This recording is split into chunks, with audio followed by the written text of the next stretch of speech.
Welcome to Mic Check Waifu Waifu.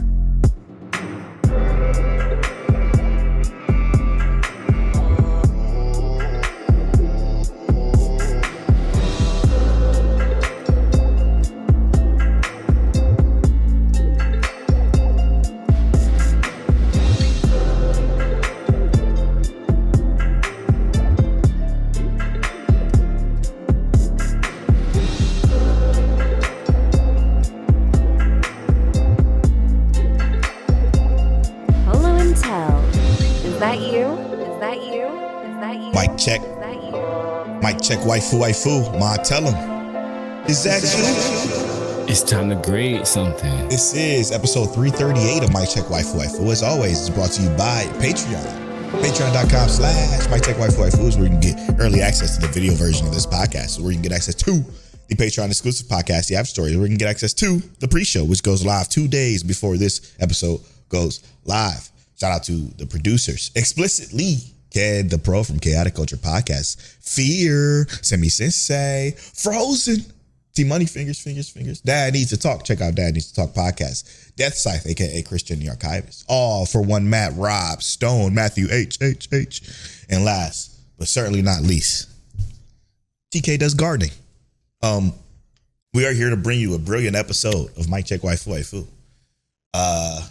Normally, every season we do midterms, which is giving grades to the middle of the season on shows. Not necessarily ratings, because grades are a little bit more free form and fun.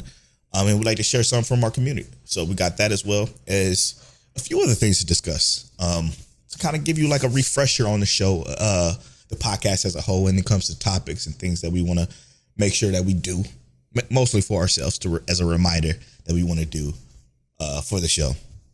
Because our producers contribute to the podcast, not only by just supporting us on Patreon, but just being a part of the show. And being a part of the show, you could possibly have a segment named after you, like the few we're going to rattle off a little bit later today in this episode. Anyway, as we start off every Mic Check episode, which is, the anime podcast brought to you every Tuesday at 9:30 a.m. CT. So what is your episode of the week this week? I had a feeling that you're going to pick a certain episode, so I'm going to go. Oh, I shouldn't choose this because this is already Please do. Let's choose something new to this season. Or that. Either way. Do whatever you want. Man. Thank you for letting me have that. I want to go with, because I really like this one too. I wish I could do a runner-up. Oshi No Ko. Just, to me, this was like, unbelievable. I love seeing this, the way it goes. I love seeing how they demonstrate everything. So Oshi No Ko's episode for this week was stellar for me. Great choice. It's almost like we didn't talk about this part in the pre-show. Make sure you check out the pre-show on Patreon if you can. But I'm so glad you did that, too, because it's going to lead into something in which I want to discuss. My episode of the week this week is Journal with Witch. Okay. Brilliant episode. Probably one of my favorite episodes of anime I've seen in a very long time.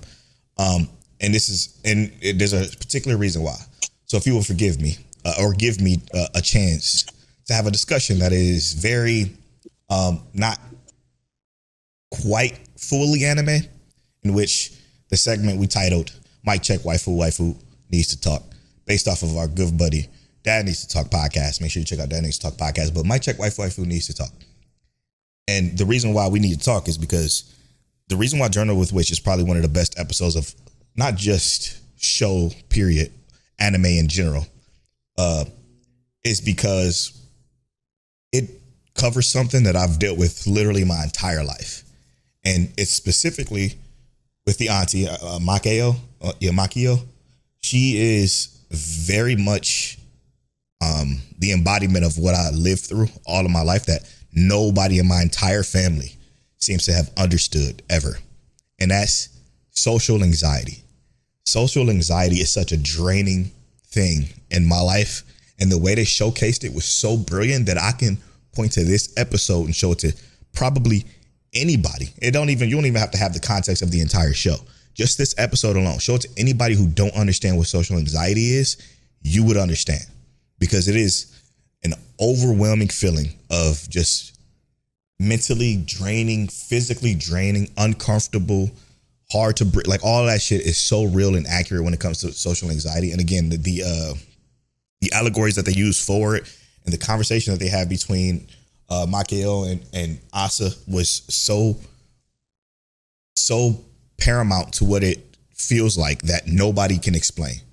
Everybody that has social anxiety like this when we talk to people who don't, we just feel like, this is coming from my personal opinion, it feels like they have no fucking clue what I'm talking about. They don't, maybe they think I'm being dramatic or something's wrong with me or whatever the case may be. I don't think people understand how serious that feeling gets. Even my entire family. Like my family always used to make fun of me back in the day because when we used to have get-togethers at my house, and Telle used to be at some of them, I used to want to spend time in my room because I would come out of my room just to say hi to people and give hugs and kisses and to my family.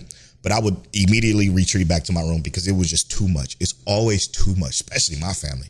My family can be overwhelming sometimes. So with that, it just, I feel like this episode, and I want everybody, if you can, the Journey with Witch, episode 6, I think episode, no matter who you are or what, just watch that episode. You don't even need full context. You will understand that episode completely because it just showcases that, I guess, disability better than anything I've ever seen. That and what's the other one? Silent Voice. A Silent Voice also showcases it very well too. This episode, and to kind of piggyback off what Polow said, right, with the social anxiety, as someone who has always been a relatively social person, right, I don't necessarily experience social anxiety, but what I do currently experience is hypervigilance, right? Mm-hmm. Which isn't quite similar, but a lot of the things correlate. That you might do will correlate. Yeah, like you're going to constantly be checking corners, making sure everything's good, and make sure everybody you're with is good, that kind of thing, right? And that's partially just because I'm a dad, but some people are hypervigilant just because that's how they grew up, right? Mm-hmm. But I didn't understand the social anxiety so much until I got my wife and started understanding what she was going through. And I always, knew Polow struggled with social anxiety. I just didn't know necessarily the words with it. I just knew that, hey, bro, gotta chill. Yep. Sometimes I'm kicking it with his family while he in the room. That's why they loved me so much. They knew who I was. Yeah. And then once I was done with that, I'd go kick it with Polow. Yeah. And me and Polow be in his room chilling while everybody is being loud or whatever. And Polow came over my house a couple times for Christmas. Yep. And we all in the basement. Yep. Polow would come up real quiet. And I know he know how my mom is. My mom is gonna be loud. She's gonna grab Polow and say, "Hey, baby," blah blah blah. She gonna do whatever. Show Polow off, pick him up, and show him around. This my baby Polow, and then Polow go ahead about his business. Yeah. But the show demonstrates. This show just demonstrates a lot of things extremely well. From the mourning process, from the really just being yourself and being unapologetic about it. Like you can't tell me, or you can't tell me how I can react to something, regardless of how small or insignificant it may be to you. It's a huge thing to me. Yep. And while I might not notice something, or it might be apparent to you, it's not going to be readily apparent to me. And that's something, like I said, I've learned just being with my wife and stuff like that, where, like, for me, it seems like it's no problem to you, but then to her, it's a really big deal.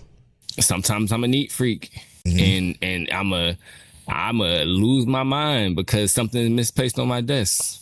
Sometimes it's my wife, where she might be the opposite of that, or anything like that. But what this show does is it doesn't have to put a name to it. Yeah. It doesn't have to put an actual name to it. It just does it and demonstrates it. And then you see it.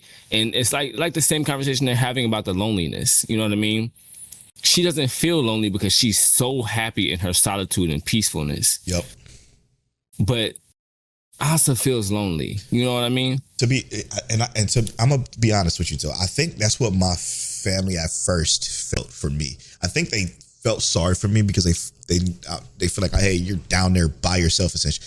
Obviously with my wife now, but down here by myself. Are you okay? Are you doing okay?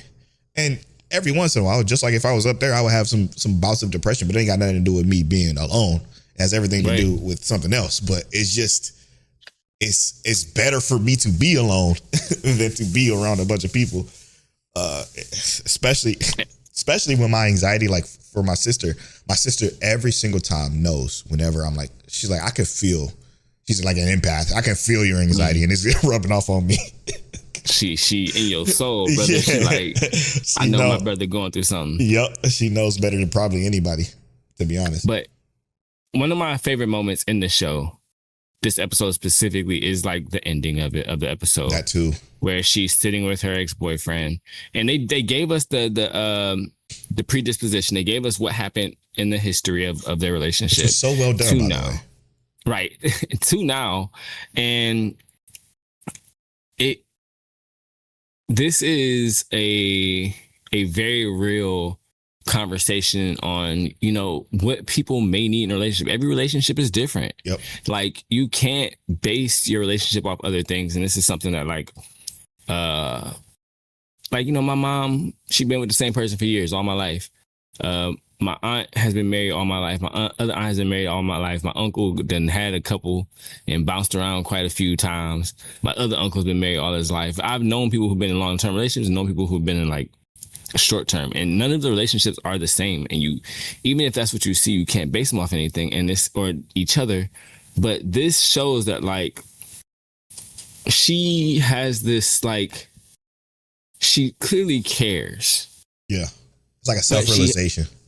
She is this her own kind of like person, you know what I mean? So in her understanding who and what she is, what she needs and desires, it's like, I need my space, but I also do still need you. You know what I mean? And it's the being able to.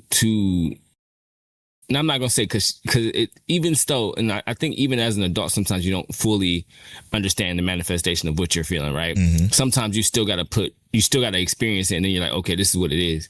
So even as an adult, she's overthinking the actual interaction. She's like, I don't deserve this. Yeah. Because I pushed him away already, but I want this. And he's like, look, you can lean on me for this. And we just work it out how we got to work it out. Yeah. And that's just what it is sometimes. A relationship is figuring out how to be with the person you care about. And this show just demonstrates so much of that, because I'll say this, I wasn't expecting this kind of episode. Me either.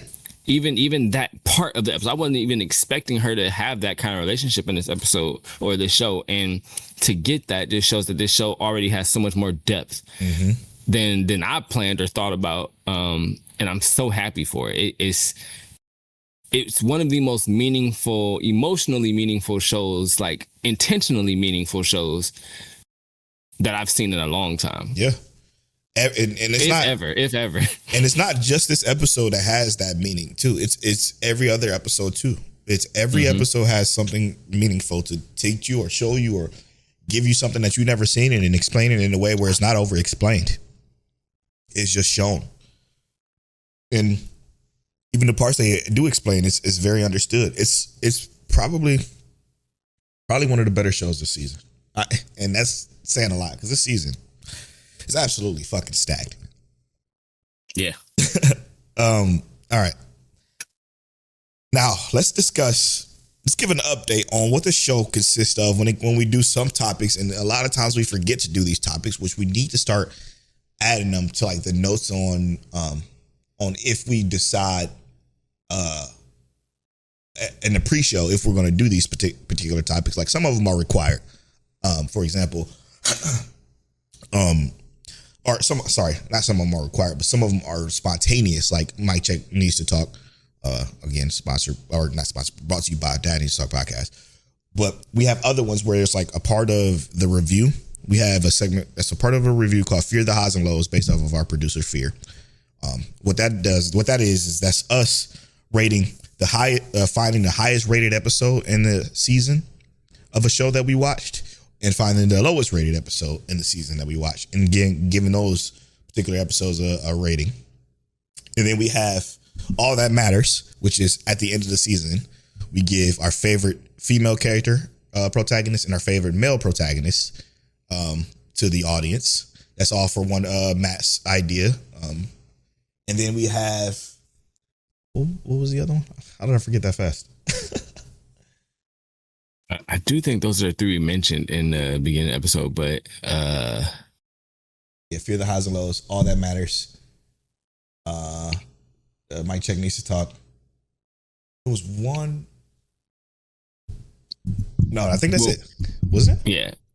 Yeah. I do think that's it as of right now. But clearly, those will be changed in the future or added on in the future. Yeah. Like I feel like it's crazy that we don't have one called like Let's Make It Crystal Clear. Because we could definitely do like a segment breakdown of an episode or something and call it Crystal Clear or something like that. It's normally reserved for producers, but Crystal's been contributing so much to the pod that we just probably have to make that happen. Right. That's a good one. Let's add that one. And let's work on that. Let's workshop that real quick. Let's make it crystal clear. What could that consist of?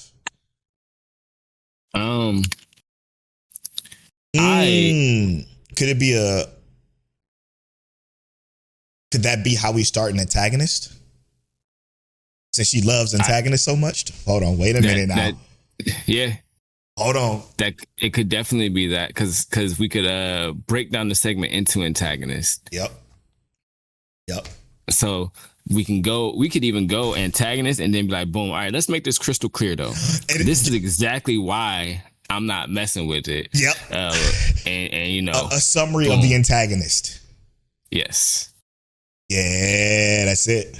We got it. Usually we do this type of stuff in the pre-show, but fuck it. We just did it live. Yeah, we're here already. You know what I mean? That's it. Well. That's it. Let's make it crystal clear. Boom. Done. I love that. I'm so happy with that. All right. But yeah, what that is just us thanking y'all for supporting us and then the contributions that y'all give us via, show ideas or whatever. Because we have a section in our Discord. Make sure you join our Discord, discord.miccheckwifi.com. We have a section called Topic Weeb Ideas, and that's what we call our highest tier supporter, where they just have a thread full of stuff that they just give us ideas for. But yeah, we definitely adding that one. That one's spectacular. And it's perfect because, like I said, Crystal just absolutely loves antagonists. It's like her favorite thing on the show. She loves. Well, I hope she loves that part too. She loves when we messy. Okay, that's perfect. Anyway, anything you think we should touch on as far as shows goes before we get into the midterms, or should we go into the midterms and then discuss the shows like that? Probably do that, right? I think we discuss the shows in midterm as we either read some that we find it very important. You know what I mean? Oh, I do have one more idea. I forgot. How could I forget? It's from our producer, Rob Stone. Oh, yes. And it's every time we do a top 5 must watch list, we're calling that set in stone. Those are the shows that we feel that you must watch from 5 to 1. And that is set in stone. And I say all that to say, which has been my favorite line recently. We have some comments on YouTube from set producer Rob Stone. He gave us his top 5. And if you don't mind, Telle, I would like to share that for his set in stone. It says my top 5 new shows for the season is number 5, Tune Into the Midnight Heart, edging out Holy Grail. I genuinely like all the characters in the show, and the lead is hilarious. He got number 4, in the Clear Moonlit Dusk. Glad my sleeper has met my expectations so far. Although the approach is more traditional and slow paced than the polar opposites, there is enough progress in the relationship so far to satisfy me and trust the romance won't be too needlessly drawn out. And then he says my top 3 are super tight so far, and at any moment one could be at the top depending on my mood. That said, today's order is number 3. You and I are the polar opposites. The best romance of the season, fantastic and innovative animation and direction. This wasn't even on my radar to start the season, but now it's near the top of my list. Shiboyugi, playing Death Games. This is number 2. He says, this isn't for everyone, so I can't put it at number 1 today, at least. But I feel it's worth trying. So as long as the premise doesn't completely turn you off. The animation is beautiful in the contrast with the shocking content so well. The slow build mystery that we are just starting to get has me hooked. And then he says his number 1 is Journal with Witch. The animation not be worth writing home about, but this show hooked me from about 3 minutes in, purely down to the writing and the character work. Everything you said about the use of metaphor and allegory is bang on. This show is exactly what I hoped it would be, and contrasts nicely with the more hyperactive, flashy shows this season. Mm-hmm. And he's got some honorable mentions. He says, honorable mentions, i.e. what I am quick to put on each week: Holy Grail of Eris, Easygoing Territory Defense, and Hell Mode, which are all fantastic. Easy watches for sure. Easy watches for sure. Yeah, facts. So that is Rob Stone's Set in Stone. If y'all have some Set in Stones, feel free to drop it in this episode. We'll share it in the following week. And if you missed the midterms, you can also share it into this thread as well, and we'll share it in next week too. So if you want to just be a part of the show, make sure you join the Discord. We have a lot of listeners. A lot of people just like to listen. But if you wanted to be a part of the show, just join the Discord. That is the easiest way to comment and talk to us and message us, etc. All right. Now to get to the midterms, let's start. You want to start with the listeners first, right? Like as we always do? Yes. Let's do it. All right. Starting off with Fear. Fear says, an adventure grind at the age of 29 is a C. It's mad decent, nothing impactful. Writing this. He said, writing this, I'm struggling to understand while I'm watching. That's funny. That's funny. We can talk about that here shortly. He says, Fire Force Season 3, Part 2, A-. Nice to see it all come together, but sometimes it feel a bit fast. And he says, Frieren Journey's in Season 2 is an A. It really is nice seeing the characters grow, but it's been a little slow, which is understandable. Why it's only 10 episodes. Oh, he said, why only 10 episodes? I got the answer to that. Unfortunately, the author, we are just about caught up with the manga after these 10. So, and the author is down due to health reasons. So it's on hiatus. The manga's on hiatus, and it's been on hiatus for a while, I've been told. So my heart. I know. Hopefully everything looks back up. And then anybody would clarify with their Frieren situation, please do so in this episode show notes. That'd be great. Or episode form. Hell's Paradise Season 2, A+. A beautiful blend of exposition, character development, introduction, and animation. Very strong show this season. I fuck with Fear because he is accurate. That is exactly how I feel. In the clear moonlit dust, heartwarming, and love our main characters in a sense of becoming free. Okay. Good choice. Journal with Witch, A+. Love everything about this show, especially the characters' dynamic and the complexities that come with mourning. We ain't even touch on that. That's true too. Medalist Season 2, B. The ice skating looks so crisp this season, but I haven't had much of the MC in only 9 episodes. Noble Reincarnation, Born Blessed, B-. Little dude is extremely strong and extremely competent in using it for the nation, which I love. The time skip, the time skip makes this very interesting. Yeah. Yes. Since it's to be a hero, B. Yeah, I think Fear is probably one of the ones who's going to have a high grade for this one. Really clean, him and TCB. Graphically really clean, and the writing could be cleaned up. A hero? he put in quotation marks. A hero? Yeah. Oh, God, a hero. Yuck. JJK Season 2, A+.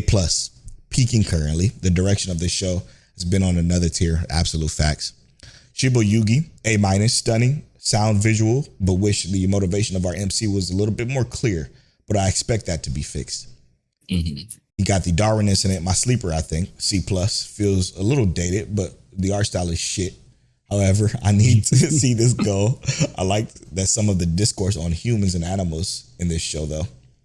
Holy Grail of Eris, B. Intrigued, and there is intrigued is there. Oh, the intrigue is there. The intrigue is there. It just says intrigue is there. Okay, intrigue is there, and I like Scarlet. I love Scarlet too. The Invisible Man and his soon-to-be wife, A-. Cute, heartwarming show, and I appreciate them somewhat accurately depicting someone with a disability. Yeah, true. There was a cute girl in the hero's party, B+. Guilty pleasure. Will not go on any further. It is a guilty pleasure. It's a good one. Good one? It's a good guilty pleasure. It's a good guilty pleasure. We can talk about that too. Tune into the Midnight Heart. A. This is my shit. The MC is such a real one. How could I not like it? Yeah. Watch it all the way, undecided. Enjoying the show, but don't feel like I can critique all the way. Okay, now that I respect. Yeah. You and I are the polar opposites. A+, quirky in a great way, with a great cast and lovely art style. A+ is crazy. You cannot be in a rom-com. B+, A-. Like, this could be really good, but there are some moments are too dumb. Yeah, I dropped that. We can talk about that here shortly too. Oshi No Ko A. Each episode goes quick, but love the depiction of how sinister the industry can be. And then he tops it off with too many shows in all caps. I swear. That's all a fact. So before we go on, Brolosaurus Rex, Brolo to Don, Brolo to the max. All right. I ain't got no more. I don't get no more. You can't be in a rom-com. You said you dropped it. Yeah. Why'd you drop it, brother? Where did I say it at? It frustrated me so much. And this is why it frustrated me. The thing that was keeping the show going was the fact that the dumb character wasn't the main character. And usually in these type of rom-coms, it's always minus 100 girlfriends. Minus 100 girlfriends. The main character is always the idiot. The guy is always oblivious and stupid and just all the way dumb. For the most part, he's oblivious, but he's rightfully oblivious because he feels like you can't be in love with your childhood best friends because in real life, rom-coms don't actually exist. They're just in the manga I like to read. And that was his whole life. His whole life is like these girls they're doing stuff in rom-coms that is so unusual that doesn't happen in real life. And I understand that obscurity that he's trying to go with. The problem with it is the girls are so fucking stupid that it baffles me. It hurts my heart dealing with how stupid these girls. They're doing stuff that's just making it 20 billion times harder on the MC. And then the MC just did one thing in the most recent episode, I believe, or two, maybe it was 2 episode ago. That was so stupid. And I'm gonna give you what it is. What happened was he was in the bath, okay, in his own home. The door's closed, and the 3 girls that is dealing with right now comes into the bathroom. Instead of when he hears them in his own home, when he hears them in a breezeway or whatever that little middle part is where the toilet and shit is, instead of saying, "Hey guys, I'm in here," from the tub, he hides in the tub. I just turned it off as they walk in the bathroom. I didn't even want to see what happened next. I don't want to see the stupid trope that always happens. Usually it's somebody when they open the door, they see somebody. You had an opportunity to stop this issue from happening. And again, I don't know what happened in the rest of that episode because I didn't watch the shit. But the fact that he just didn't say something and he decides to hide inside of the tub while these 3 naked girls are walking into the bathroom on him after he heard them sitting in the other part of the bathroom where he could say, "Hey, I'm in here," and they could turn around and leave. He doesn't say anything. He hides. And that was like, okay. In his own bathroom. I'm like, that part made me think he's a fucking idiot too. I thought it was just the girls, but he's also an idiot. Mind you, this is like episode 4 or something like that, whatever the case may be. And I was just like, I'm done. I can't do it no more. I can't fucking do it no more. That was so stupid that it hurts to watch. And I know it's anime. Wow. It's supposed to be a rom-com, but it's not even funny. It's just irritating. I'm so sorry that you had to deal with that for 4 episodes, bro. Yeah. I don't think I dealt with it for 12 minutes. It was fine at first. And to be fair, it was fine for those first 3 or 4 until that episode happened. Do you think it'll be redeemable once it's finished? Like you can just spam through it real quick and then just get it over with? Or you think it's not going to be able to come back? I did set it to paused. So I have it in the long list of shows that I have set paused on. But sorry, Crystal. Yeah, I want to try to see if I can make it through it after that part. Okay. To get to the point where I could just fucking skip 1 or 2 minutes, you know, because I just don't want to deal with the fucking heavy cringe that's going to happen with something like that. Oh my God. That's hilarious, bro. I'm sorry. Mm-hmm. That's hilarious. All right. I'm going to go to TCB way. My non-sequels returning faves, or this is from TCB. Fave 5 mid-season quick list. 1, Journal with Witch. Number 2, Tojima Kamen Rider. I rate my stuff on a seasonal basis, and this is still holding up. which I thought that was from previous season, It but is. I think it might still be going. Yeah, I think it's 3. a continuation. Yeah, Tomen B-side. 4, Polar Opposite. 5, Shibo Yugi. With the sequel / returning stuff, I'm watching overall Easy A right now. Been reading some of these alongside or past with the season been adapted or past what this season has been adapting. Medalist Season 2, Frieren Season 2, Hell's Paradise Season 2, Oshi No Ko Season 3, Trigun Stargaze, Fire Force Season 3 Part 2, MF Ghost Season 3, Tier Eternity Season 3, Tis Time for Torture Princess Season 2, Sentence to Be a Hero, Holy Grail of Eris, Chain Soldier Season 2, Demon King's Daughter Too Kind, Watched All the Way, Champion Witch, and Kaya's and Scary been solid watchers for me too.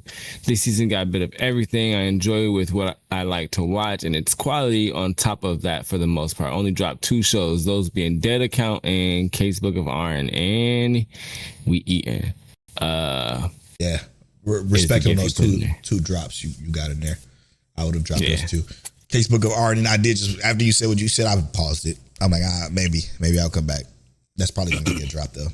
It's I think you're gonna drop it. Yeah. It's actually hard to watch. I might drop it myself. Okay. Good to know. Yeah, so let's touch on one of the shows he has in here.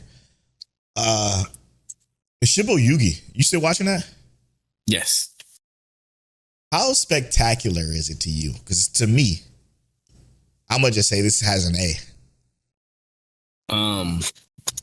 I hate the show because it's not more of it. Yeah, it goes by so fast. It does go by super fast, and it's actually one of those shows where it's like, you remember what was it? Was it what was the blue something show where it was about art?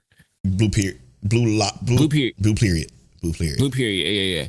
It gives me that kind of vibe aesthetically, but just way more refined, if that makes sense, right? Yeah. It just feels like I'm watching a water painting. Yeah. But like, cause it's the color softness and the texture of it. It just has this really like brilliant, like soft look to it.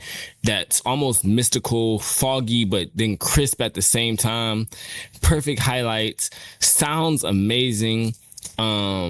It gives you this kind of uneasy feeling and aesthetic too while watching it. You know what I mean? Like it gives mystery while not like being like how we talked about before. It doesn't over explain the mystery all the time. You kind of just go with the episode. And then the number segments obviously represent chapters that are being shown throughout the episode, right? Yeah. I really enjoy that. It just feels like the implementation of how it goes and how it plays feels like there's care and dignity given to the show with how they represent it. You remember it's one of my favorite this season. Facts. You remember when I said I didn't take a screenshot? Yeah. I took one, and it was from this. And it was from when everything was black around her and she was in the phone booth. That was the screenshot I took. And it's so simple, and it's so, you can barely see what's there, but it's so powerful in what's going on in that phone booth that I just thought like, I got to take a screenshot of that. I don't know if I'm going to use it as the thumbnail because you could barely see it. I might do it anyway. But it was really, you were spot on with that one. It's so beautiful. And again, best opening intro song of this season by far. And it's so simple, and it's not much. And I think that's why I like it. It's a simple melody that fits, not necessarily fits the show, but it transitioned from the show so well because of all the music and the way it touches on. It's beautiful. It's amazing. I'm glad we are very consistent with this show as far as our listeners is concerned. Yeah, and mind you, this is not a show that I feel like I would have expected to have. Well, our listeners, yeah. All right, let's see. Crystal is next. She says, in the clear more night dust, my sleeper, which was going to be my sleeper, but it's not my sleeper because of you. So thanks for that. Even though I love my sleeper too. We'll get to that later. Enjoying the dynamic between the two main characters. Visually stunning. Yeah, it is. It is another beautiful show. You and I are the polar opposites. A+. Absolutely adorable. Love all the character dynamics. Hana Kemi. Enjoying this more than I initially thought. Enjoying the growth in one of the characters. Kuno the sorcerer can see.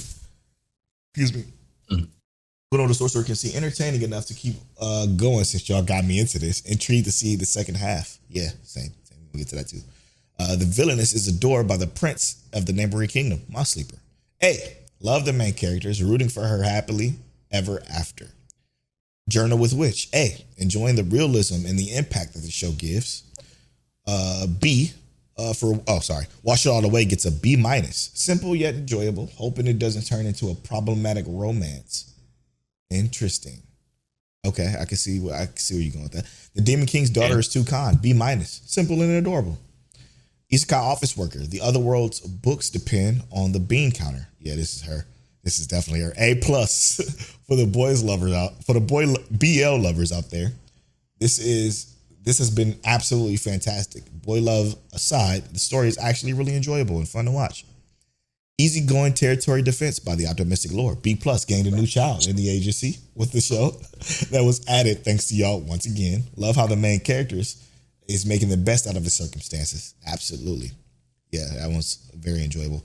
A Gentle Noble's Vacation recommendation. Simple yet enjoyable. More bromance coated with an actual BL, which is fine. Toman's B-side, A minus. Fun watch. Love how it shines a light on the aspects of idol culture in a fun way, but also highlights some of the issues within it. I wonder why she's not watching Oshi No Ko. Yeah. Oshi No Ko is on Crunchyroll now, by the way. Holy Grail of Eris, B plus. Enjoying the mystery of the show. Fully support a good revenge tale. Yeah. The mystery is getting good. The Invisible Man and his soon-to-be wife love this show. The main pair are absolutely adorable, and the other characters have been fun to watch. Too precious. Yeah. Jujutsu Kaisen Season 3, The Culling Game Part 1. JJK is JJKing. Not much else to say. Still think that man is 32. She's talking about Kari. Yeah. Anyway, I'm falling in love with you season 2. Enjoying this she gave it, sorry. Enjoying this season so much as the first, getting more details on the relationships while still waiting on the main questions to be answered. Champignon's Witch, B minus. Enjoying the show enough to keep going, waiting for it to finally get to the point where the story for the main characters. CR didn't drop the most recent episode, so I'm assuming that is happening currently. Oh, they didn't. That's interesting. Frieren, Beyond the Journey's End Season 2. A plus. Frieren is Frierening as usual. Not much else to add. Dark Moon, the Blood Altar animation. B minus. Very me type of show. Enjoying it enough to keep going and intrigued to see how it plays out. Fire Force Season 3 Part 2. A minus. Enjoying this half more than the first. Excited to see how it plays out since I don't remember much from the manga. It's beautiful. Wow. Yeah. The Blue Wolves of Midbaro Season 2, which this was Frozen Sleeper way back in the day. First season was mad okay. It was mad less than okay to me, but C plus B minus. This season is way better than the first, but I also like the show more than everyone else. This story seems to be progressing better than the first season. And then Daily Life of the Immortal King Season 5, A plus. This show never fails to crack me up, and I am forever entertained each season. A plus from Crystal. I say all that to say, to make it crystal clear, her season is basically an A. Yeah. She's not watching anything necessarily that she's wasting her time on. Yeah. And she's even added a few thanks to us, unfortunately. Which is beautiful. We love to see it, but unfortunate for her. I'm sorry. Yeah. Let's take one from this list real quick before we move on to the GOAT. All right. It's not much to say about Frieren. I will say this, and I want to say it because of what we've seen in another list previously. Wash It All Away. I'm actually not upset with a B minus on this show. Really? Okay. And I say that because while I think that there are some subtle things that's going on in the show, I feel like it's a lot of setup, and we don't know where it's going yet. But I do still feel like the payoff could be immense here. Do you know what I mean? Do you feel like a romance is problematic here? Problematic? Kind of, because I feel like I'm more focused on the memory loss. Yeah. But the romance is bubbling. You know what I mean? It's still there. It's still showing up, and I don't hate it. I just don't want to take precedence over the memory. You know what I mean? Yeah, because I'm assuming that story. I'm assuming he's senior and she's just a year graduated or something like that. That's what I'm figuring. I'm figuring it's not a crazy age gap or nothing like that because she seems young as well. Yeah, it doesn't seem that much or that vastly different in their personality types here. Right. Even if she's like 2 years older, I give it a pass, but it's still like, that's the most. Mm-hmm. Yeah, like he's 17 and you know what I'm saying? Right. Type deal. I feel like I'm probably a bit higher too. I feel like I'm probably B plus A myself because I just enjoy her drive, man.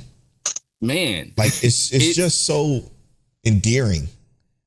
All about just washing clothes. It's just washing clothes. But the fact that you take so much care and you put so much effort and you work so hard.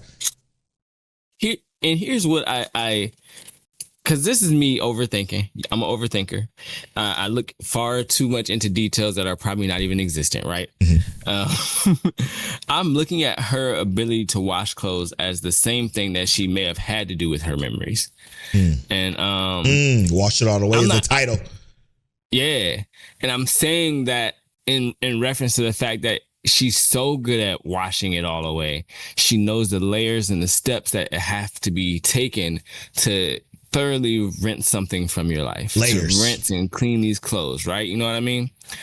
And I feel like that is a metaphor as to what she may have had to do in her real life, a simile to what she may have had to do in her real life as to how she got to this point. And she has no memory of the last 2 years until she got here. And why is that? Was it traumatic, or did she just experience something that made her say, you know what, let's start fresh. Let's wash it all away.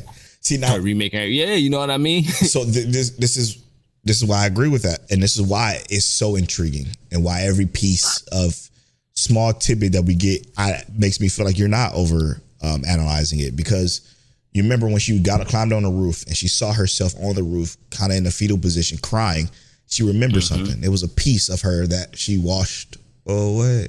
So it's very, I think it's again very allegoric when it comes to this kind of thing. It's so strong, and that's why I enjoy it a lot too, because there's situations to where she's like dealing with situations that can lead to it opening up more eventually. Right.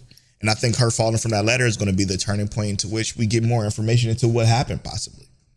And her willingness to be so aware of everyone else's feelings and how they take care of their things. Yep. Maybe she lost something that she didn't take good care of, so she had to wash it all away. Man, you know what, man? That's all I'm saying. Yeah. I think the show is amazing so far. Even with how simplistic it may seem, I feel like it's just, we talk about this all the time. It's laying the lines. And even if the lines don't get laid and it's as simple as this, that's okay too.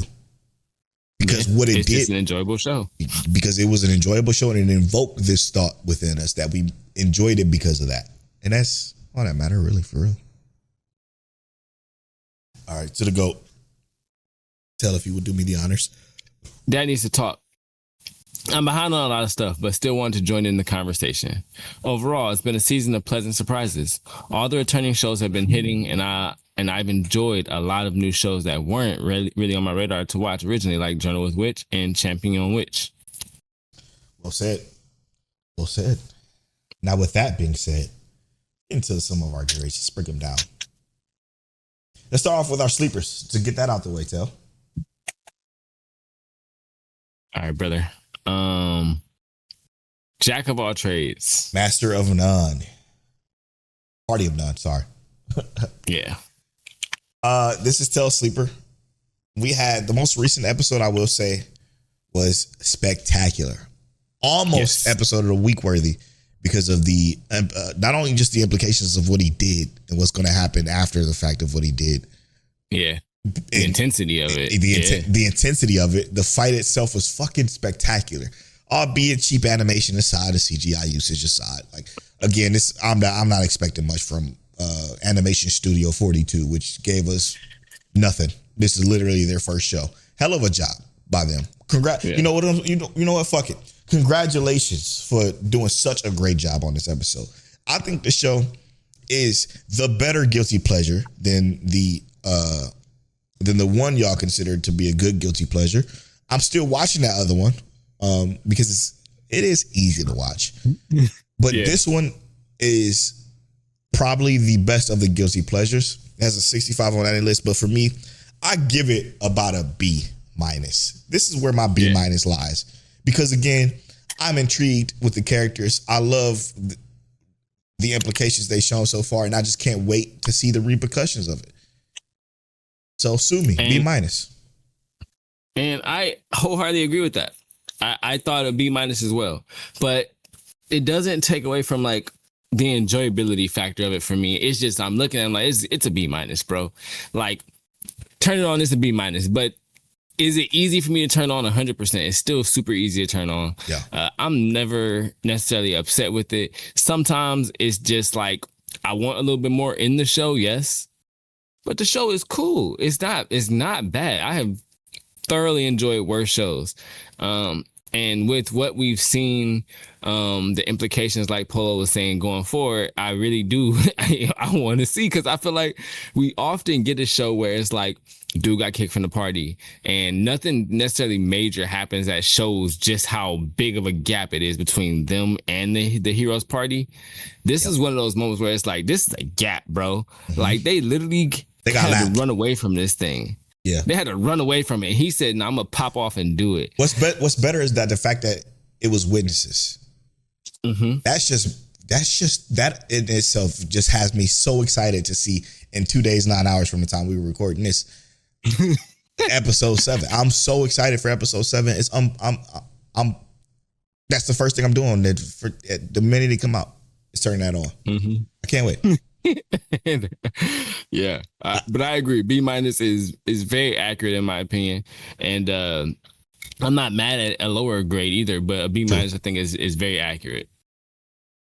What pisses me off is every time I go to Analyst and I see the average scores for shows. My sleeper, the Villainess is adored by the prince of the neighboring kingdom. 60%. How, Sway? This show is fantastic, man. I feel like the pacing is proper. I feel like the character is proper. I feel like the even her thought process, you can call it a light PTSD from what she's going through, and then the unknown that she's coming up in. I think it's handling it all extremely well, and I'm excited to see where it goes, especially with what just happened at the end of the most recent episode, which is episode 5. Now we're not necessarily at the halfway point yet, but I say all that to say I think this show is an A. I think this shit is fantastic. I smile ear to ear watching it. I enjoy it. The art style is beautiful. It's the light type of art style, but it still has its weight. Like the characters are like and it's weird to say this, of size, I guess. Like lengthwise, like they're tall. They're not weirdly proportioned. It's a great show.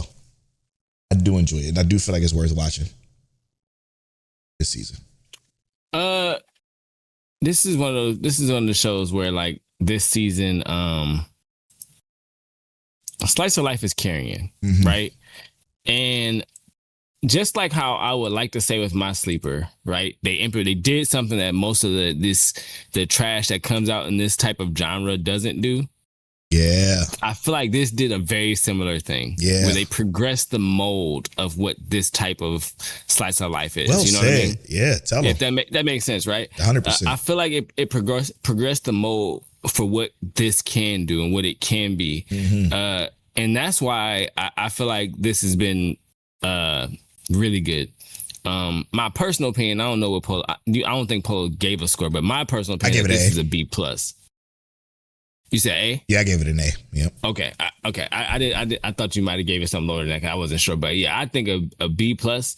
But it's really good. I understand the A entirely. This show is very super easy to watch. Very likable characters. I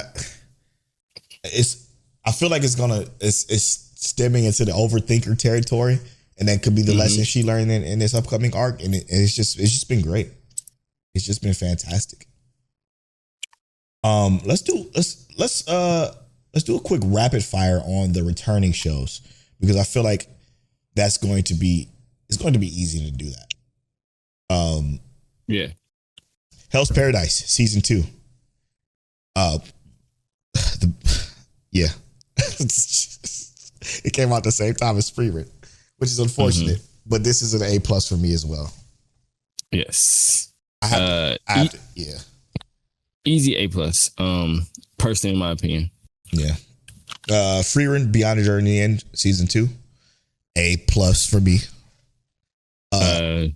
It's a given. Yeah, that's easy.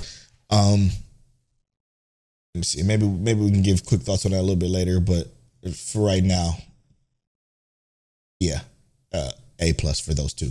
Oshi No Ko season 3, A fucking plus. This is keeping up with the likes of Hell's Paradise and Frieren every episode, and I'm ecstatic about that. Static. Did you say ecstatic? Yeah, at first I did. Yeah, you funny. I agree, man. Oshi No Ko, especially with the most recent episode, bro. Mm-hmm.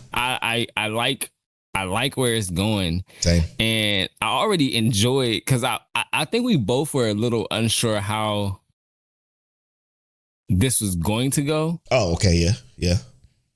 With her being the new source of this, but I feel like it was very pleasantly done. Yep. And now we have this, and it's like, yeah, yep, I'm here. Yep. I'm here. Yep. So yes, I love this. Jujutsu Kaisen.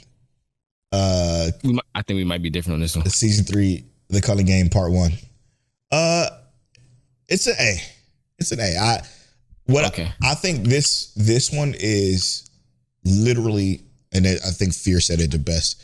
I think it's completely rewriting the way shonens can be directed.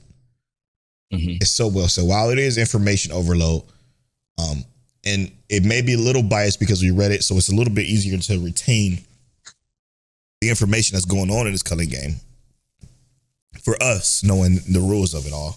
Because when you're reading a manga, I did this, to be honest, while I was reading it, they would have excerpts on somebody changing the rule, but they would have the rule also printed on the same panel, so you can reference that and see exactly what's going on and why.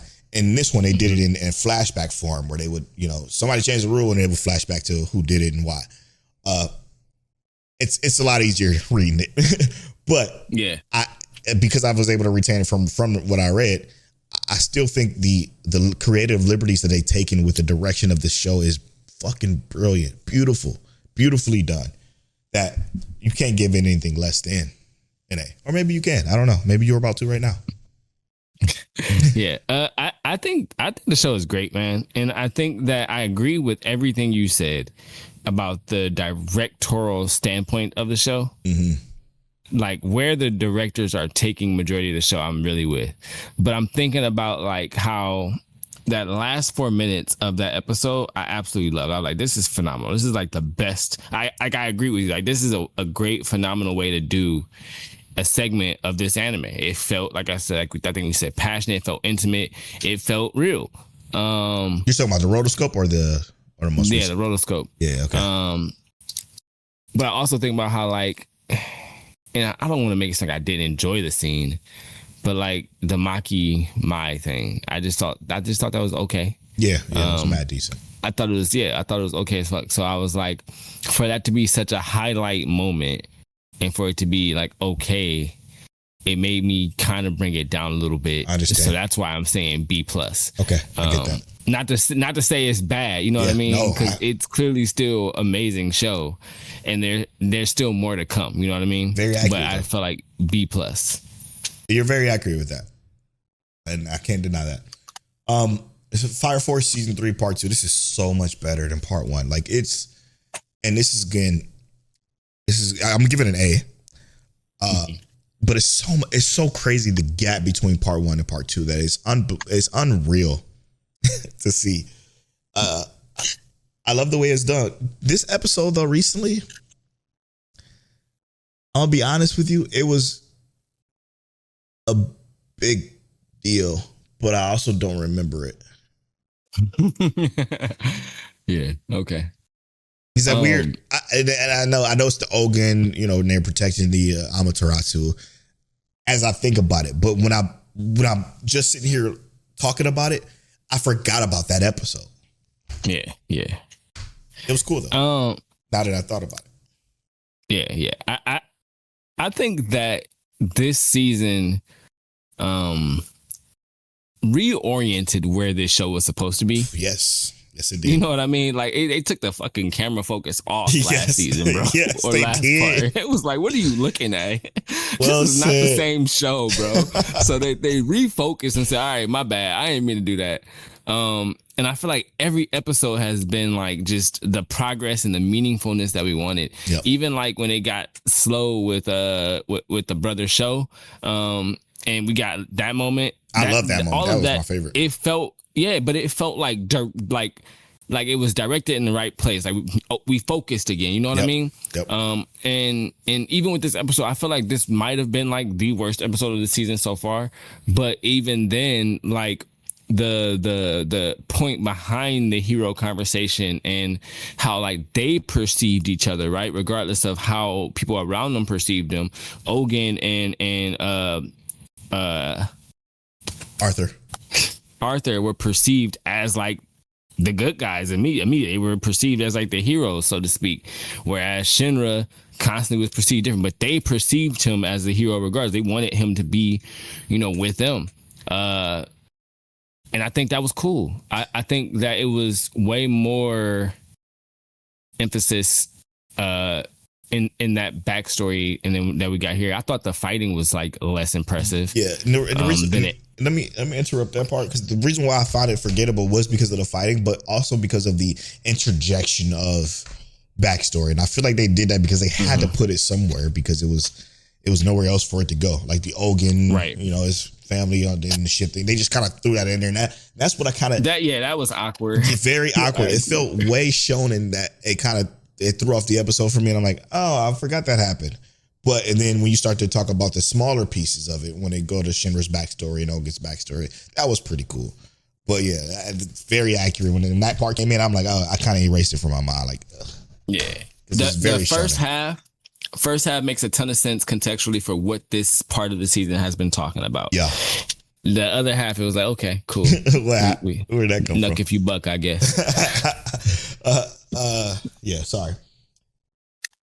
Is that all the returnings that we watched? A Trigun I put down for now, and I plan on binging later.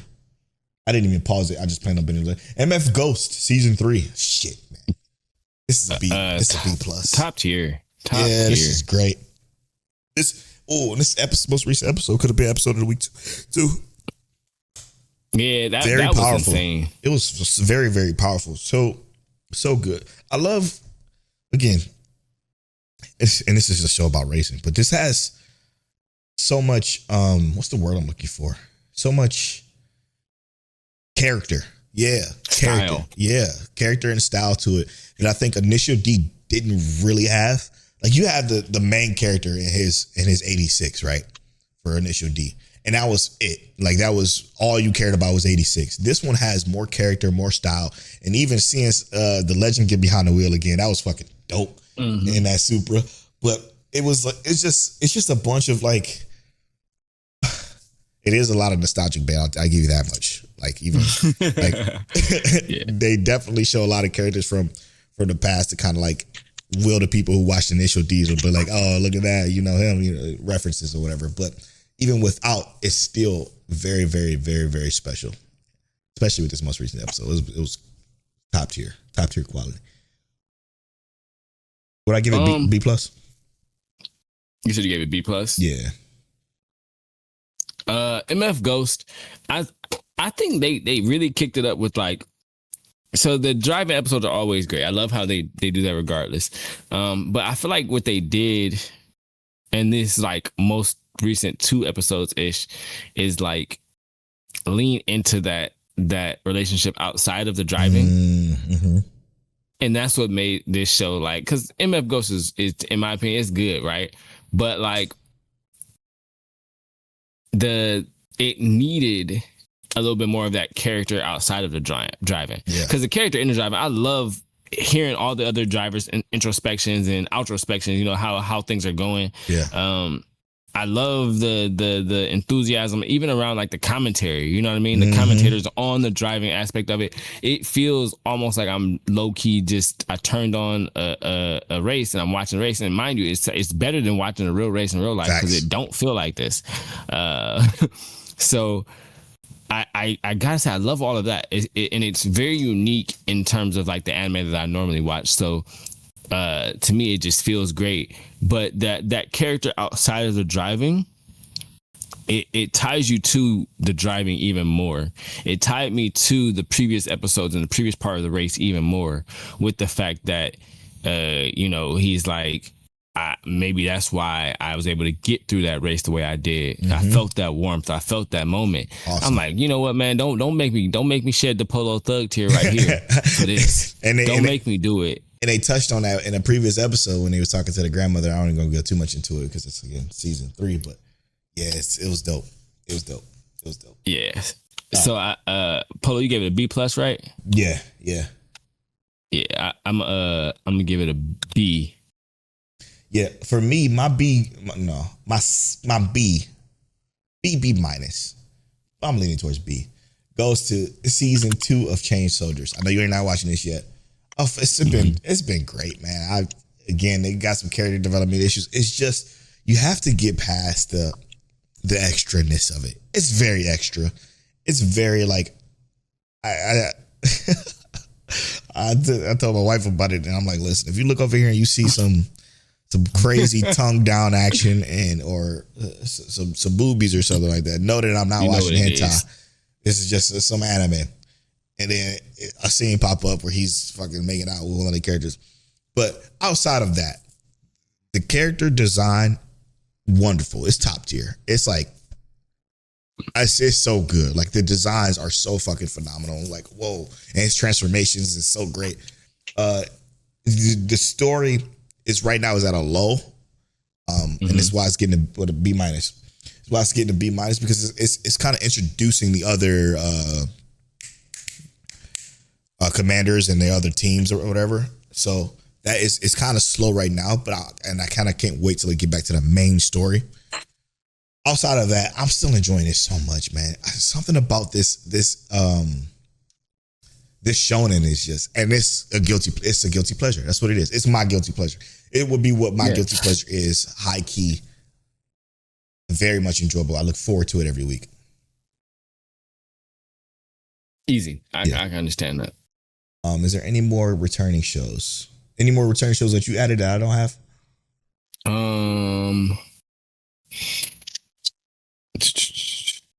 I am going to have to say, nah, no.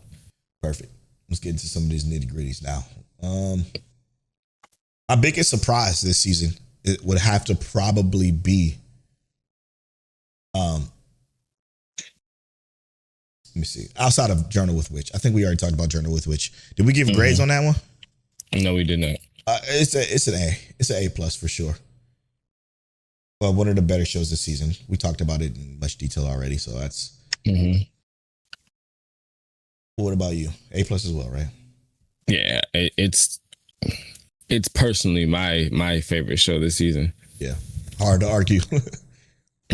Another big surprise that is, I think, its uniqueness deserves some love. It's Noble Reincarnation, born blessed, so I'll obtain the ultimate power. While it's not, it is kind of almost your atypical usual. It's the way that it's moving that I find more enjoyable. It's the way that he navigates the kingdom and impresses the emperor and impresses his brothers and just move about it that I enjoy so much. It doesn't have to have any action whatsoever in it. And I'll be perfectly fine with the way it's moving. It's moving like how the realist hero rebuilt the kingdom, but in a way that's more truncated, more like streamlined, like faster, essentially. And I'm loving it. I'm loving it. It seems like more is about to happen now, though, the older he's getting after the time skip. So I'm like the listener said, I'm looking forward to seeing the outcome of that. This one, it was a big surprise to me. I wasn't expecting to like it as much as I do. This is a B for me. Um, I'm so sorry because I can't think of the name right now. There's another show where a guy has, or one of our characters has he's collecting Reincarnated as aristocrat. Reincarnation is correct. Yes, I'm not, because I don't think it's necessarily as good as that yet, right? Not yet. No, not even close, actually. But it gives me that same kind of vibe. But you kind of almost put it in reverse. It's not so much about how kind and anything like that he can be. It's not so much necessarily about. It's a different type of thoughtfulness to it. Is why I say it's almost in reverse, right? Mm-hmm. It's the decisiveness and the thoughtfulness, right? Whereas this is less about the development of the character, like how Reincarnated Aristocrat is, because Reincarnated there's a lot of development in there. Mm-hmm. This is straight up about the decisiveness, the figuring it out and initiating the plan. And that's why I enjoy this show so much the way that I do. Yeah. I agree with the beat wholeheartedly. It is one of those shows that's like a very like you said, atypical, be usual, but not so usual. You know what I mean?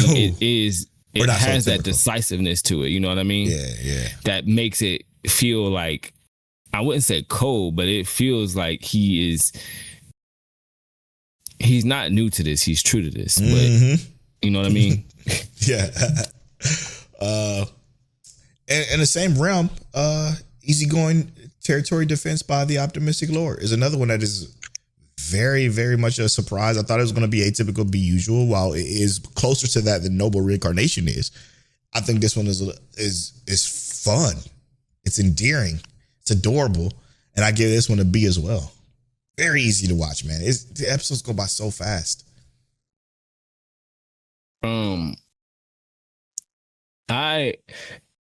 This is one of the ones where it's like I'm so excited to see what the next level of development is. Yeah. Super easy to watch. Super cheerful, almost even. This most recent episode was like high key fun. And I agree. This is also, and I will also say I was expecting almost an entirely different thing in the first few episodes. Same. And then we get here and it's like, you know what? I'm not mad at this. Same. I'm not mad at this. And I know that it's still about to be like this huge turn up that is like super relaxed and chill and like Sims on steroids. I think it's gonna be more than that. I think it's gonna start to be like look at the mistake I made. And I'm not gonna go into more detail there, but yeah. That's where I think it's gonna be like, okay, now we need to do something. Now we need to get this out of here. But they won't be able to. Exactly right. To stay in the realm of this Hell's Mode, the hardcore gamer dominates in another world with garbage balancing. Ridiculous name aside, this one is also very unique. Again, you would think it's the atypical, be usual, and while it is a isekai story, gets teleported into a video game. He gets teleported into a video game and starts from a baby and grows up. It's going very slow, mind you, i.e. it might have a change now at this midway point, but I love it, man. I like it a lot. This one, I can't put it on the same level as Easy Territory and Noble Reincarnation, so I have it at C+. But it is very enjoyable. Another easy to watch show. I just need, not that I need faster progression. I just need stronger jumps, because it feels like we've been almost treading the same water for 5 episodes. 5 episodes. Yep. Yeah. And that's why I agree with you. It's also not quite as easy to look at as the other two as well. That's true. But we have been kind of in the same place, less development, less world building, less moving forward. More character building. Yeah, but we are getting to a point to where it feels as if it's going to move forward. I also agree with that C+ here. I would probably even go as low as a C. Yeah, I definitely do because C. it's like you said you want to give it a C too? Yeah, let's do C. I think C is appropriate. Because it's it's just like if we got more of that progression, more of that movement forward, it would be just a better show, and it could stand on the same lane as those. Yep. Fierce guilty pleasure. Tells guilty pleasure. There was a cute girl in the hero's party, so I tried confessing to her. Now, Is this what he said it was? Am I misremember? I probably Yes. misremember. Yes. Yeah, that was me. So no, there was a cute girl in the hero's party. It is his guilty pleasure. yeah. Yeah. So I tried confessing to her. Yep. Now, guilty pleasure. I'm not saying it's good. It's not good. I'm not saying it's good at all. Yeah. What I am saying is that when I turn it on, I enjoy it. And it is stupid, goofy, mindless. Sometimes I need that in my life. I'm gonna give it a C minus, but I still enjoy it. I give this a D. I don't ever turn it off when I turn it on, but it's not good in any way, shape, or form. But I turn it on and I don't turn it off. So that says enough for me to even grade it a D. But like, I don't hate it. Normally I hate the D's, pause, but I don't hate this. I don't. Yeah, hating the D is I guess reasonable, but there's F's out there that you could hate. Yeah, it's true. That you're not giving no F's, but you hating the D's. All right, man. Sentence to be a hero. Oh, you want me to go first on this? Absolutely. All right, cool. Sentence to be a hero, I think, is a great looking show. Otherwise, like, I'm a man. All right, just hear me out when I say this. I don't really know why I'm watching this show. Mm-hmm. And I mean this with the most respect, because I don't necessarily think I don't think it's good. I don't think it's the worst show. I just don't know why I'm watching it. I feel like it's not necessary for me to watch this show. And I think that the only reason I'm watching it is because it got that really big first episode and there's like some continuity to it, right? Like I feel like there's almost an expectation to watch this show because of like the quality of what it's supposed to be. I don't feel like I need to watch this show. Yeah. And I mean that with the most respect. I don't know what Polow gonna give it, but I'm seriously, and I mean this in the most respect. It's like a C. It's so okay as fuck in my mind. And it, you know what? Hear me out. I don't care. I know this is gonna sound crazy, but I high key don't care. This show is like so okay as fuck to the point where like a C is too high. I'm gonna give it a C minus where there was a cute girl in the hero's party is at. I don't hate the show. I just don't feel like there's a lot good going for it outside of how it looks. I'm gonna give it a D. I'm sorry. Oh shit. Okay. I'm thinking about it and it's getting worse as I think about it. Like and this is my personal opinion. Polow might give it a B. My personal opinion is that as I watch the show and as I'm sitting here thinking about how I should grade this show, how I'm enjoying the show, what I'm thinking about the show as I'm watching it, it's like if I had to think about any other show, there's not enough continuity to it for me. It feels like a little I'm not gonna say jarring, but it doesn't feel like it's heading anywhere meaningful yet. And we've gotten to this point, like, why do we have an hour-long episode for us to be? What episode is this now? 5? Episode 5. We had an hour-long episode. You had 30 extra minutes that most shows don't get to set no precedent and no standard. I don't think the show is great. It's a D. Sorry. Not so sorry. Clavitas, 78%. 86, 83%. Jobless Reincarnation, 83%. Sentence to be a hero, 80%.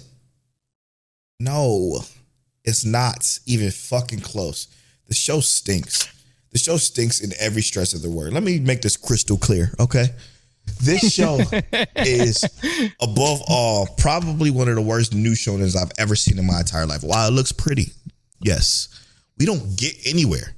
We got like Tell said, we got an hour episode for us to stay in the same place, virtually the same place, while we are traveling. We're traveling a lot. Same place as far as information goes. We got slight tidbits here and there because they very much so would love for you not to be surprised by any reveals whatsoever. They're going to give you every exposition there ever is, and then they'll try to surprise you with the humans are working with demons. But guess what? 2 episodes ago, they revealed all that information to you via a conversation of them just talking for 25 minutes. This show is garbage. It is so bad. It gets in its own way. It's so fucking annoying that it looks so good because that is going to carry it in the Western audience. Because that's all it takes for the simpletons to love it. All it takes is some pretty colors. And this isn't an insult to anybody that enjoys it. I just think you enjoy trash, and that's okay too. We all enjoy trash. This shit is garbage. Sometimes. There is nothing redeeming about this show yet. I still haven't seen one piece. Kivia maybe is the most redeeming in this because she has long black hair and she's a pretty character. But that's all. Everything else has just been. We're running around in circles, and guess what? We got 12 episodes, 5 episodes left, 6 episodes left. So, yeah, virtually 6 episodes left. It's spinning its wheels in the same spot since the first episode. Since the first 58 minutes. It is such a fucking waste of time, but I'm going to watch it so I can continue to tell you why it's so bad.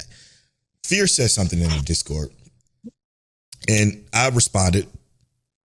What did Fear say? I deleted it. I deleted the response because I'm like, I don't want to yuck nobody's yum. And that's because that's not what I like to do. I like to just explain myself and give my main reasons. He said, I enjoyed the sniper shot scene. And I said, oh, you enjoyed the fact that he was explaining every piece of the fact that he's a sniper and why he never misses and blah, blah. And they just every aspect of everything that happens in this episode, they explain it to you instead of just showing that he's a good sniper. Instead of just showing he has great eyes, they're going to tell you he has great eyes. He's never missed a shot. And it's so frustrating that it gets in its own way like this that I can't fucking stand it. It's grating to my ears because all we're doing is spinning our wheels and over explaining everything over and over and over again. It's not good. It's not a good show. Again, I'm not here to yuck nobody's yum. Y'all may like it. It is a lot of flashing lights and pretty colors. It looks great. It looks like jobless Reincarnation, but just pure action. And I must say this, the enemies leaves a lot to be desired too. This shit is on the same level as the cuteness girl thing. It's a D. It's not a good show. It just looks good. Okay. I ain't gonna lie to you, bro. Before you went full antagonist and had to make crystal clear to everybody, I thought you was gonna give it a higher score. I thought you was gonna be a little bit more lenient than me. It's so fucking annoying that I gotta talk about something else that I enjoyed it. Bring my mood back up. The Holy Grail of Eris. Now, the Holy Grail of Eris is cooking, especially this most recent episode. This most recent episode was fucking cooked. We finally got some information into this cult, and it's little bits and pieces. It's not over-explained, but it is now more understood.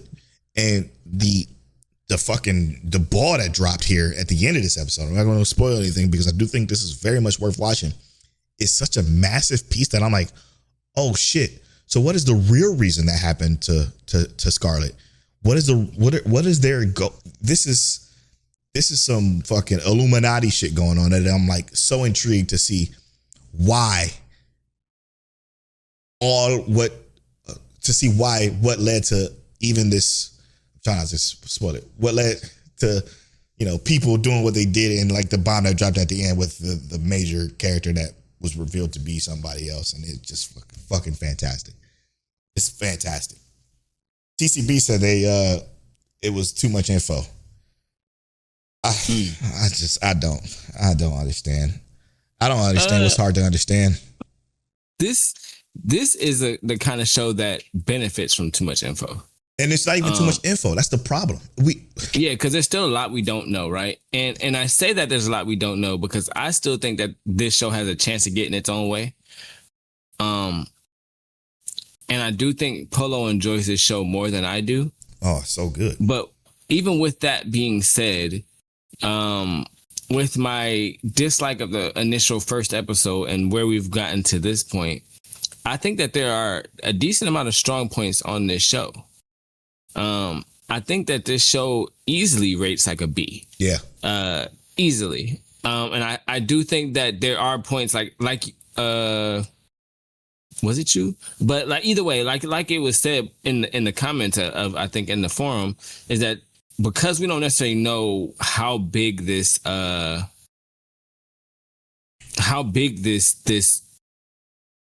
mystery could be and what it could blow up to be, I think that this show easily could be like a huge hit. Like it could be something that turns it around in the entire different direction. It's like an A all of a sudden. Yeah. Or it could be like, oh, okay, it's a C. And now that's true. I would agree with that because it could totally get into its own way. Are we both giving this a D? A B? I mean, I was gonna say I'm not giving it a D. I was giving it a B. I'm in B. My fault. Yeah, I'm giving it a B. Absolutely, yeah. Because no, you're absolutely right about that. It could take the information that's spun out from that web and completely fucking rain on it, snow on it, and completely dissolve. Or it can continue to get stronger, and then all of the pieces start to fall together. And when they do, you're like, oh shit! And to see how our very innocent Constance handles it can be very much intriguing. Okay, let's try to go ahead. Speed it up. Yeah, speed it up. Okay, well, as we're gonna speed it up, I just got to say this: tune into Midnight Heart. Yep, that's where I was going next. I think that this show immediately is one of my favorites this season. And personal opinion, right now as it stands, just because I love the character so much and everything it's going with, I know it's probably high to some people. I'm gonna give it an A-. I'm looking at all of the shows that it has on its recommendation. I've seen all of these, which is funny.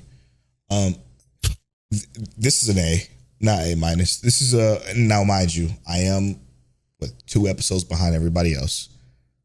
So take what I say with a grain of salt. I'm only 3 episodes deep. There's 5 out right now. I do find these characters endearing. I love the main character. I thought the main character was going to be trash until you get the perspective, and they give you the perspective quick enough to where you can gel with the character and understand his viewpoint. I love it. And I love the voice acting cast for the dub. That's why I refuse to watch anything else. It stays great. Don't you worry. Yeah, it's fantastic. Yeah. What did I give it? I forgot that fast. A. Yeah. Yeah, an adventurous daily. Yugi. Oh, go ahead. An adventurous daily grind at the age of 29. Yeah, this is a D. Yeah, it's not good. It's not good, but I can't not watch it though. I don't know why. It's trash, but it's like okay trash. Yeah, it's okay trash. Shibo Yugi though. A. Yeah, that's A. Easy A. That's not. I'm not even contemplating it. We already talked about that much. The Invisible Man and his soon-to-be wife is a fantastic A. Everything about it. I fucking love this show. Characters are endearing. Again, Fear hit the nail on the head. The way they handle disability is brilliant. And even the side characters, love it. It's a beautiful show that it is so simplistic yet well thought out in what it's delivering to us. Just easy, enjoyable show to watch. Kunin, the Sorcerer Can See. This is a C as fuck ass show. I enjoy it. I enjoy it more than I thought I would. It's getting better though.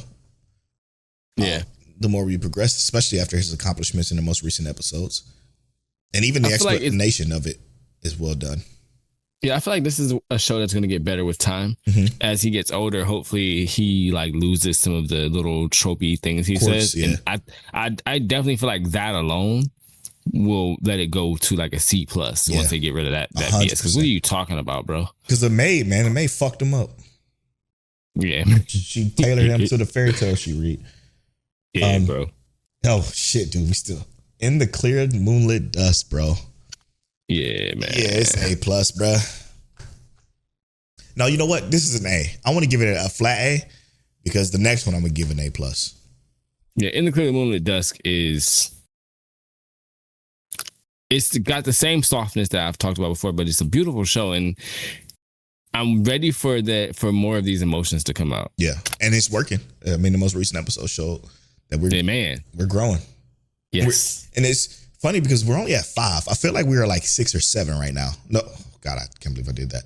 But yeah, I feel like that's where we are. Like, that's what I feel like we were. But we're only on 5. So we still got time to grow. And I think it's progressing actually relatively well on the contrary to what people said. Rob Stone said it's moving slower.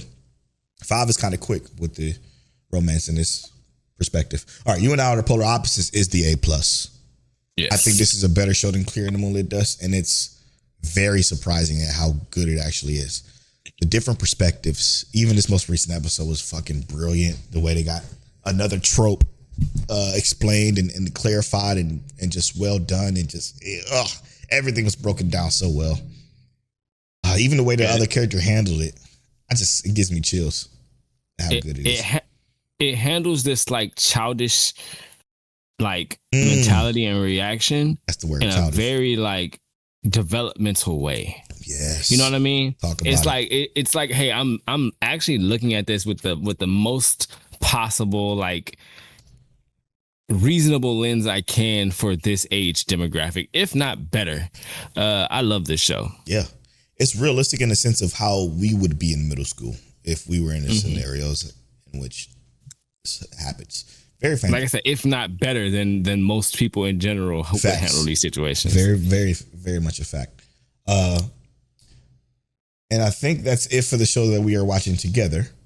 I got Mystic Throat Teaches a Class for Demi-Humans. I'm going to give that a C. I'm going to watch that one eventually. I haven't started it yet. Yeah, it's not bad. Very average.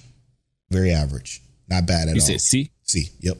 All right. I want to say Kaya-chan isn't scary. Now, I know this is not a Polow ass show, but this is one of those, like, it's supposed to be a horror show, but it actually has some very good narration. The dub is actually really fucking good for this. It's day dubbed on the release. But it also, for it to be like this little like mindless, like kind of like horror show, the direction that they're leading us in seems to have a much bigger story contextually. I think that this is like a B minus worst case scenario. So I'm giving it a B. Oh, interesting. Okay. Champagnon, which I am still very much behind on it because I haven't had a chance to. But this is a C+ for me. It's adorable. I really do gel with the main character so much, and I root for her hard. Again, I'm only on 2-3 episodes maybe. So it could be down, it could be up, but see. Roll over and die. I'm just gonna give it a C+. Like I don't have to give you explanation. It's okay as fuck, but like a higher tier okay. All right. That's it for me. What else do I have? Scum of the Brave. Oh. I am still watching that one. That is a C-. What else I got here?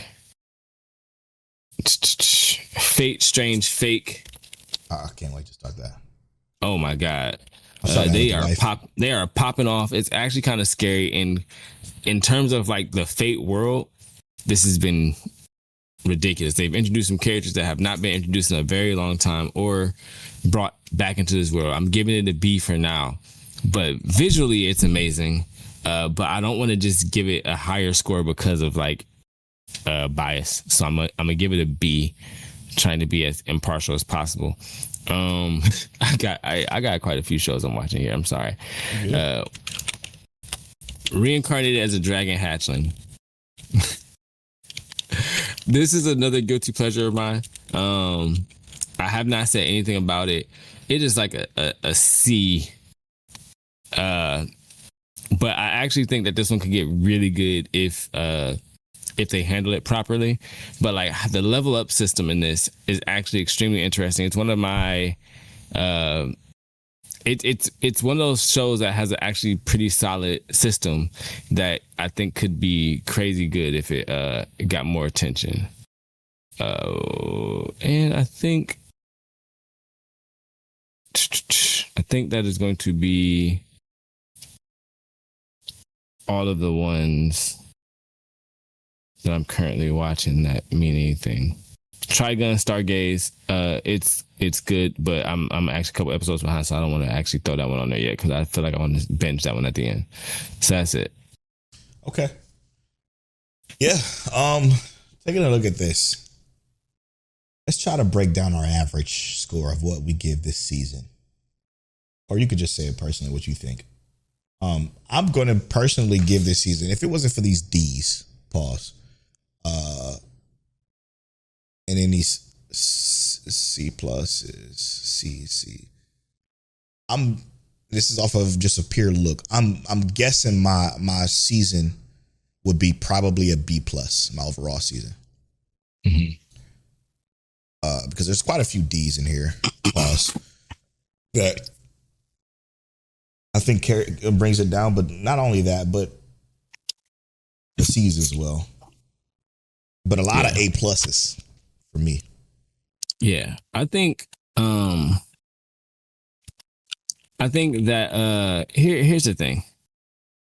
It's very weird because I agree. I feel like it has to be like a B plus overall, but I feel like it's an A season. Me too. Like, and I'm gonna say this, and this is my opinion. You ain't got to go with me on this, but I'm only gonna say this because I feel like some of the A's are so heavily A's.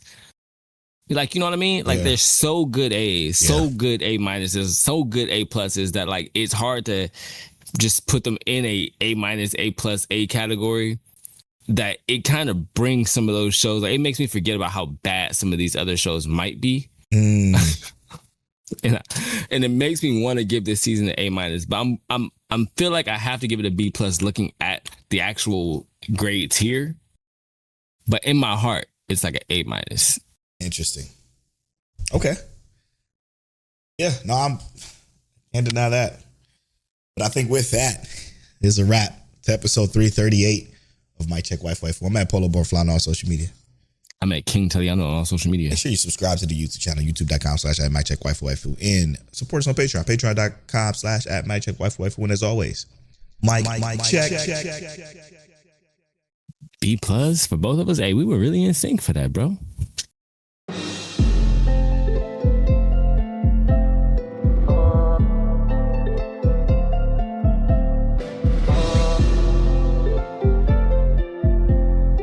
You're now tuned into Mic Check Waifu Waifu.